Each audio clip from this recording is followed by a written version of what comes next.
¿Cómo estamos? Pues vamos a seguir hablando de la historia de Estados Unidos. Todo lo que hemos estado comentando a través de lo que se ha ido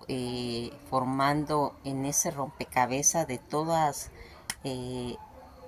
pues las historias del mundo, vamos a irnos dando cuenta cómo se va a ir formando, porque recuerden que cuando iniciamos todo lo que estábamos hablando, pues de la historia del mundo, comentamos que era muy importante que empezáramos con Inglaterra, porque se va a unir a través de todas las historias con todo. Ya vimos cómo se va uniendo con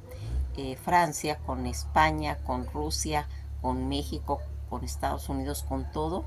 va a irse uniendo. Entonces era muy importante que supiéramos esa relación que tiene la historia de Inglaterra. Y ahora que ya hemos ido pues transportándonos a través de todos estos videos en la historia y llegamos a la historia de Estados Unidos, volvemos a ver cómo se va a empezar a relacionar nuevamente Inglaterra con la historia de Estados Unidos. Pues al final de cuentas, pues son los primos, son los parientes de ellos, ¿verdad? Cuando van a llegar las 13 colonias a lo que sería pues Estados Unidos ahora en la actualidad. Toda esta situación en la que nosotros vamos viendo cómo se va haciendo, pues se puede decir, cosas tan relacionadas cuando vimos también a Rusia. Aquí va a haber esa conexión. Habíamos comentado cómo desde la época de, pues, de los mongoles, cuando están en todo lo del conflicto de Rusia, vamos a encontrarnos a los mongoles específicos en toda esa pues, región geográfica amplia que es lo que es Asia, principalmente pues Siberia y Asia Central en el occidente, que se utilizaba. Allí había un pueblo muy importante, que eran los tártaros o Tartaria, como un término genérico pues para recibir a todo ese pueblo nómada de Asia Central, incluyendo pues a todas esas legiones de los mongoles y de la vasta región en la que ellos habitaban. El término tártaro no es un imperio, era un imperio pues organizado como el imperio mongol, sino una forma, en cierta forma, como de referirse a una gran área geográfica de los pueblos que vivían ahí. El término tártaro se cree que proviene del chino tan ta tan, que se refería pues a esos pueblos conquistados por el imperio mongol, lo que sería en el siglo XIII. La asimilación con el tiempo, tártaro y mongol se volvieron, se puede decir, como sinónimos en Occidente, ya que ambos se referían a todos esos pueblos nómadas de Asia Central. ¿Por qué aquí es muy importante que platicamos toda esta situación? Porque este pueblo, estos nómadas, van a tener una repercusión en todo lo que vamos a ir platicando, pues el nombre tártaro se utilizó en los mapas o en los textos europeos casi desde el siglo XV hasta principios del siglo XIX para pues describir todo lo que sería esa región de Siberia y del extremo oriente ruso. Ahora inclusive lo hemos estado recordando este término, pues por todas esas conspiraciones, esas teorías de Tartaria, como una interpretación de la idea que Tartaria era un imperio avanzado y secreto que existió y fue borrado de la historia, que es una teoría pues de la conspiración. Todas estas teorías que se basan en la idea de que Tartaria no se menciona en los libros de historia y que los edificios antiguos fueron construidos por tártaros, no por artesanos locales. Eh, Aquí es importante mencionar esta situación porque ahora vemos esas conspiraciones en las redes sociales y pues como que nos dejan entrever que ahí había una civilización. Dicen que, por ejemplo, se había creado una catedral, que se creó que la catedral de Notre Dame de París fue construida por los tártaros, no por artesanos franceses. Toda esta situación, pues que nos dejan ver todas estas teorías, pues simplemente es como para darnos un ejemplo de, pues de todos esos acontecimientos de esos pueblos, y que ahorita pues se lo están manejando en otras formas, mientras que tártaros y Tartaria fue términos geográficos, étnicos, usados en Occidente para referirse, como comentamos, a esos pueblos y esas regiones de Asia Central, incluyendo una interpretación que afirma de que es una teoría pues errónea, que afirma la existencia de un imperio secreto borrado por la historia. Eso, pues denle una checadita ahí para que se empapen de cómo está la situación, pero nosotros nos vamos a dedicar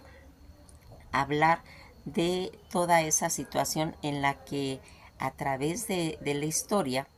va a irse marcando pues toda esta situación. Fíjense en que todo lo que aquí pues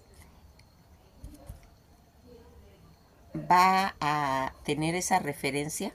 porque va a quedar muy clara que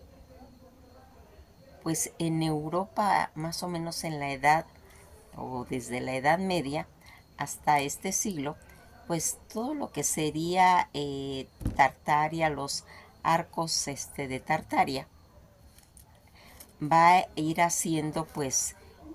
todos esos comentarios, como se puede decir que lo están manejando ahorita como que hubiera sido un imperio perdido, el imperio perdido de Tartaria, y que pues lo que va a ir haciendo, que va a hacer pues como que nos interese darle una repasada a todos esos pueblos en los que pues el gremio oscuro conocido como los tártaros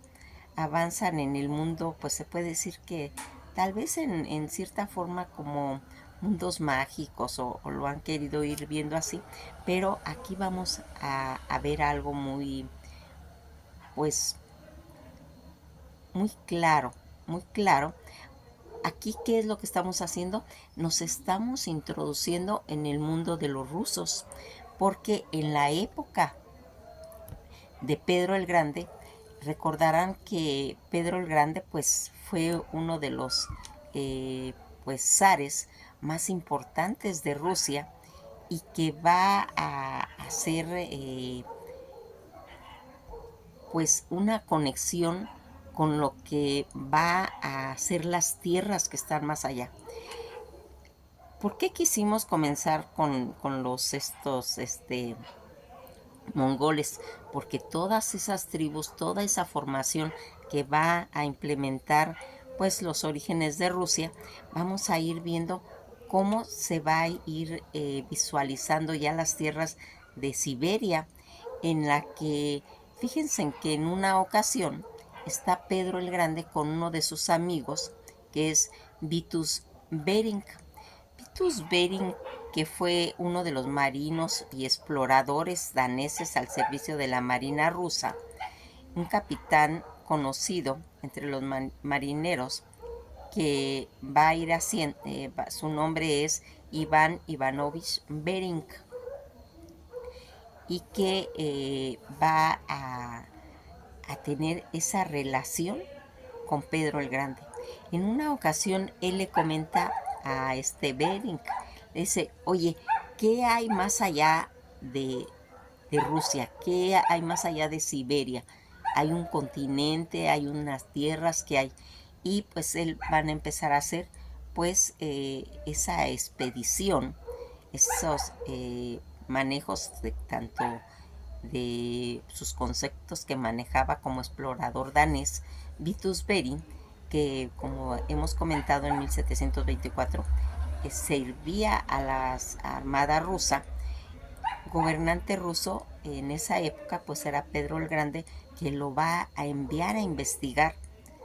si Asia estaba unida con América. Bering va a cruzar todo lo que sería Siberia hasta el Pacífico y ahí construyó un barco y exploró las aguas entre ambos continentes. ¿Y qué es lo que va a descubrir? Va a descubrir ese estrecho que hay entre Siberia, ¿sí?, y América. Más adelante, cuando él muere, le van a poner en su honor, fue puesto el nombre de Bering a ese estrecho por este explorador danés que estaba pues al servicio del Imperio Ruso y que lo va a cruzar en 1728. Mas, sin embargo, otros investigadores consideran que este estrecho tal vez ya había sido descubierto y cruzado en 1588 por el español Lorenzo Ferrer Maldonado. Toda esta situación en la que Bering va a cruzar ese estrecho específicamente está ubicado tanto entre el mar de Churchill y el mar de Bering. Cuando es invierno y el mar se congela, las islas quedaron unidas en el hielo, por lo que podría haber sido esa conclusión que llegaron de que podían haber cruzado caminando los primeros pues habitantes que van a llegar a América. Toda esta situación en la que se hace la teoría de que Bering serviría como un puente o como un corredor libre de hielo y que en el consenso Clovis se encuentra plenamente probado que durante la última glaciación, la glaciación de Kurl en Wisconsin, la concentración de hielo en los continentes hizo descender la nieve de los océanos a unos 120 metros. Toda esta situación en la que vamos viendo que es tan importante esa unión que se va a ir realizando y que algo que siempre nos hemos preguntado, ¿de dónde salen todas esas teorías? ¿Qué es lo que van haciendo? Pues fíjense que aquí se va a empezar a manejar una situación a la que la historia lo ha denominado como el gran juego.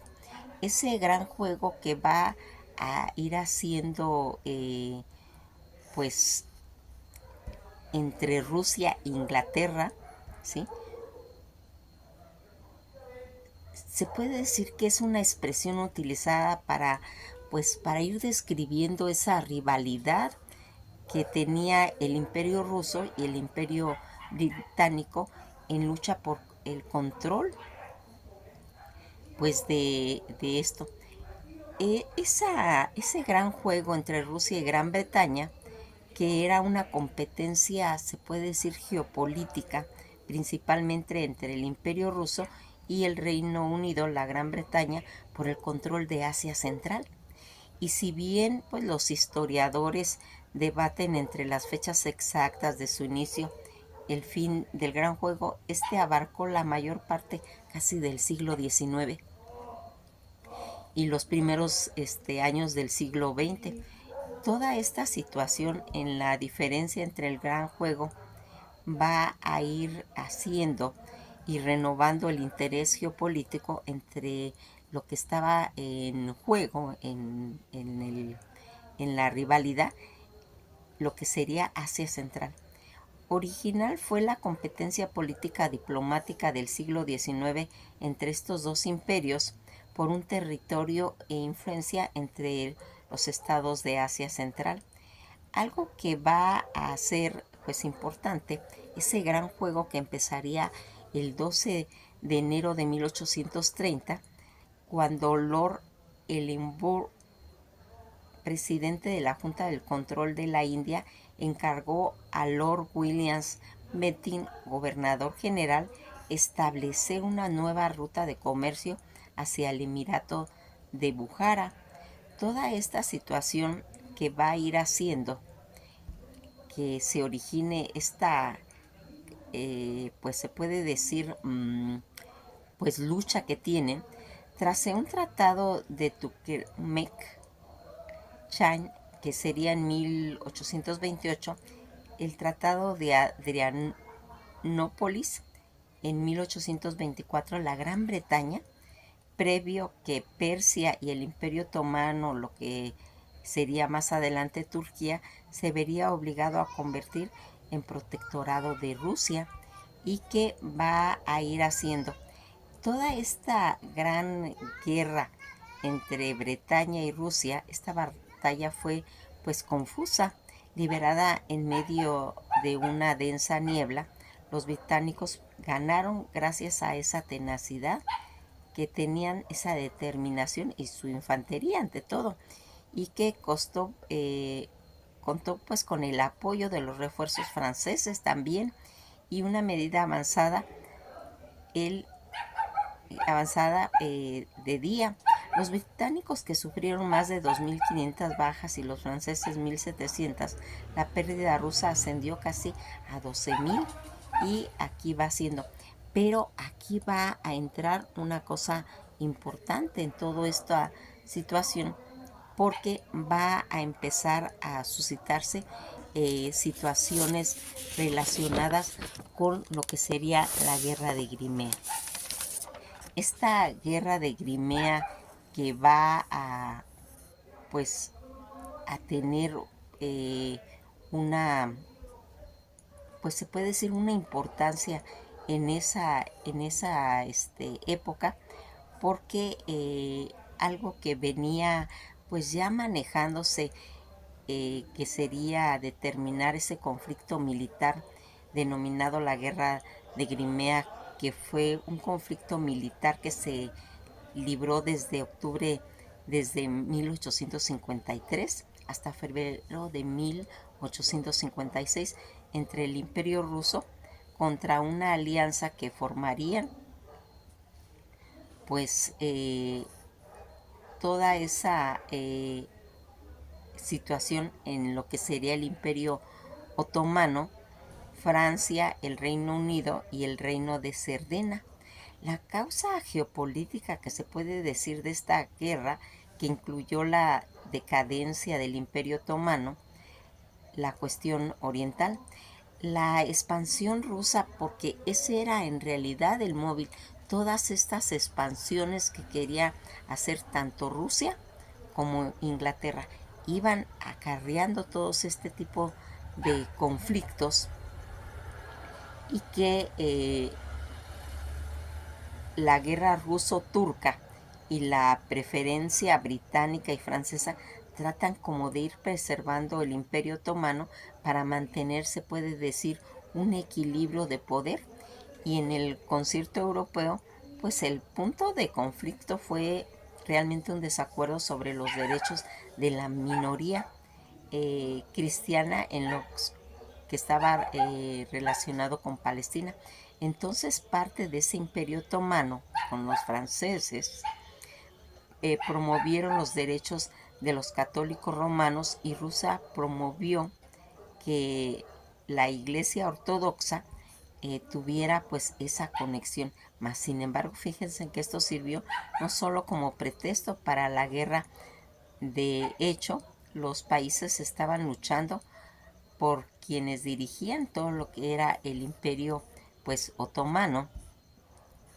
La Iglesia pues resolvió sus diferencias con los otomanos y llegaron a un acuerdo, pero tanto el emperador francés Napoleón III como el zar ruso Napoleón I se negaron a dar marcha atrás. Nicolás pues lanzó, se puede decir, un ultimato en la que exigía que sus súbditos ortodoxos del Imperio otomano se pusieran bajo la protección. El Imperio Británico también intentó mediar y llegó, se puede decir, a un compromiso al que Nicolás ascendió. Cuando los otomanos exigieron cambios con el acuerdo, Nicolás se retractó y se preparó para la guerra. Y en julio de 1853 las tropas rusas ocuparon los principados del Danubio ahora parte de Rumanía, pero entonces bajo todo lo que era pues la soberanía otomana. El día 16 de octubre de 1853, y habiendo obtenido promesa de apoyo de Francia a la Gran Bretaña, los otomanos declararon la guerra a Rusia, liderada por Omar Pasha. Los otomanos liberaron, pues se puede decir, fuertes campañas de defensa y detuvieron el avance de los rusos en Silistra, ahora Bulgaria. Ese ataque, separando pues todo contra la ciudad, y van a ir fortaleciendo lo que sería Kars, el Imperio Otomano, y que va a incluir a un asedio tanto de los otomanos, y reforzar pues todas las guarniciones. Pues fueron destruidos la flota rusa y la batalla de Sinope en noviembre de 1853. Fíjense en que aquí va a haber la intervención de una mujer que va a introducirse en lo que va a tener, pues se puede decir, el inicio de lo que serían las escuelas de enfermería. Florencia Nightingale desempeñó un papel realmente crucial sobre lo que estaba desempeñándose en esa guerra de Crimea, que había sido, como comentamos, desde 1853 al 56, al revolucionar la atención médica y la enfermería en los hospitales militares británicos. Su trabajo mejoró significativamente la atención a los soldados heridos y enfermos, y los condujo a reformar la atención médica civil de la Gran Bretaña, como se puede decir, implementando la práctica pues tanto higiénica y profesionista en el área de enfermería. Toda esta situación que Florencia Nightingale implementó, pues se puede decir que era el lavado de manos, entre otras medidas de higiene, que ayudó a los hospitales militares y que ayudó a reducir toda esa propagación de enfermedades y de mortalidad que se estaba haciendo en esa guerra. Esa modernización en la enfermería,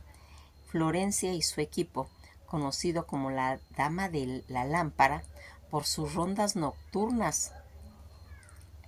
que realizaba con una lámpara, actualizó la atención de los soldados, tanto heridos, y promovió la profesión en lo que sería la cuestión de enfermería. Una de las cuestiones cuando las enfermeras se reciben en su graduación, se apaga todo el, pues se puede decir, pues el teatro o el lugar a donde se va a celebrar esa graduación de enfermería. Se apagan las luces y todas las enfermeras que van a graduarse van a entrar con una lámpara, recordando esta mujer que en esa guerra de Crimea hacía sus rondas con su lámpara en sus eh, pues revisiones nocturnas que hacía, por la cual se le va a conocer como la Dama de la Lámpara. Todas estas situaciones y reformas en los hospitales militares, Florencia luchó por el mejoramiento y las condiciones tanto sanitarias, hacia hacinamiento de los hospitales militares, incluyendo la construcción de un hospital prefabricado. Impactó la medicina civil, pues su trabajo durante lo que sería la guerra de Crimea influyó en reforma en los hospitales civiles de la Gran Bretaña, impulsando la profesionalización de la medicina y la atención médica en general. Toda esta campaña por el mejoramiento de la ciudad, además de sus trabajos en los hospitales, Florencia continuó su campaña por reformas médicas y en particular impulsó cambios para mejorar la salud en el ejército británico. Algo que aquí va a irse pues manejándose, va a ser esa relación que tiene con Alaska. Alaska, en el momento en que vamos viendo cómo va a tener pues esa situación eminente cuando estaba la guerra de secesión en Estados Unidos. Retrasó la venta, pero tras la guerra del secretario del Estado William Sherwood aceptó rápidamente una nueva oferta rusa y el día 30 de marzo de 1867 va a aceptar una propuesta del ministro ruso en Washington, Edward Storky, para comprar Alaska por 7,2 millones de dólares. La compra de Alaska, que es un hecho tan importante para ir complementando pues todas las estrellas de Estados Unidos, fue una adquisición de 1.518 kilómetros cuadrados del actual estado de Alaska por parte de los Estados Unidos, que va a comprar a Rusia, llevado a cabo en 1867 e instancias del secretario de los Estados Unidos, William H. Seward. Estos antecedentes donde Rusia estaba teniendo sus conflictos de guerra que le salían carísimos, se encontraba en una situación complicada financiera y temía la pérdida de territorio de Alaska sin ninguna compensación en algún conflicto que pudiera entrar a futuro, probablemente con sus rivales los británicos, y que podía haber sido capturado con facilidad por una región tan difícil de defender, y por lo tanto va a decidir el emperador Alejandro II, decidió vender el territorio a Estados Unidos, mandando a su ministro Edward Storky. Comenzó a negociar. En marzo de 1867, la negociación incluía a las 4 de la mañana del día 30 de marzo, con un precio específico entre 7,2 mil dólares. La opinión pública en general pues estaba muy peleada porque decían que pues, para qué tenían que comprar esa tierra que era puro hielo. Pues toda esa visión del gobierno estadounidense en el momento de la compra, esta fue llamada despectivamente la locura de Seward, la nevera de Seward o el parque de osos polar de Aldrin Johnson, ya que ellos suponían y daba la impresión que era una imprudencia de gastar tanto dinero en una región pues tan remota. El tratado fue impulsado por el secretario de Estado William H. Seward, el cual ya había estado a favor de esa expansión, y por el presidente del comité, que en esa época de Relaciones Exteriores, el senador Charles Sumner, argumentaban a favor, tratando los posibles intereses estratégicos de Estados Unidos y Rusia, que había sido, pues se puede decir, un importante aliado de la Unión durante la Guerra Civil estadounidense, mientras que el Reino Unido había sido, se puede decir, abierto enemigo. Parecía pues inteligente ayudar a los rusos a la vez que se incomodaban a los británicos. Además estaba el asunto del territorio adyacente que pertenecía al Reino Unido, lo que actualmente es Canadá, prácticamente rodeado por los Estados Unidos, un territorio tan escaso valor en esa época y estratégico para los ingleses, que podían pues ser una compra potencialmente, ellos decían que a futuro, y lo fue, porque si recordarán, de ahí han sacado pues todo lo que es el petróleo que se nutre Estados Unidos en la actualidad. Toda esta situación en la que nosotros vamos viendo cómo se va haciendo esta compra, y que va a tener repercusiones a futuro. Hemos querido mencionar todas estas relaciones con el juego entre Inglaterra, entre Rusia, entre esos pueblos nómadas de los mongoles, de los tártaros, porque a veces necesitamos hacer una visión para atrás para ir viendo cómo se va integrando todos esos conflictos, todas esas expansiones, porque aquí en realidad el problema es de expansionismo que va a ir haciendo hasta que pues al final llegamos a la compra de Alaska y que va a constituirse como la 49 estrella de Estados Unidos. Nos quedamos hasta aquí. Vamos a irnos adentrando para conocer, pero si ustedes quieren darle una repasada a estos temas que fuimos mencionando, porque ahí vamos a tener una idea muy clara cuál va a ser el beneficio que va a traer a futuro la adquisición de la compra de Alaska a los rusos y que va a tener esa conexión también para protegerse ellos, porque ellos tenían conflictos con los rusos, con los de la Gran Bretaña, y sabían que por ahí se les podían meter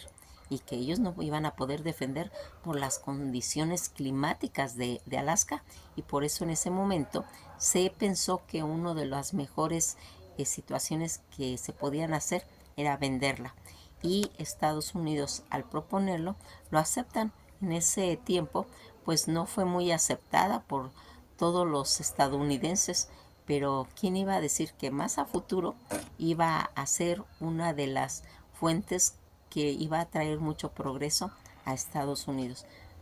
Vamos a seguir hablando porque es tan importante que vamos viendo cómo se va expandiendo Estados Unidos, cómo va adquiriendo porciones. Vimos que agarró Canadá, ahora agarra Alaska, ya había agarrado Florida, y se va expandiendo, se va a ir haciendo toda esa formación donde van a ir haciéndose al total de las 52 estrellas que tiene Estados Unidos, como esa expansión que se ha ido desarrollando. Que pasen un día muy agradable y esto ha sido todo por hoy.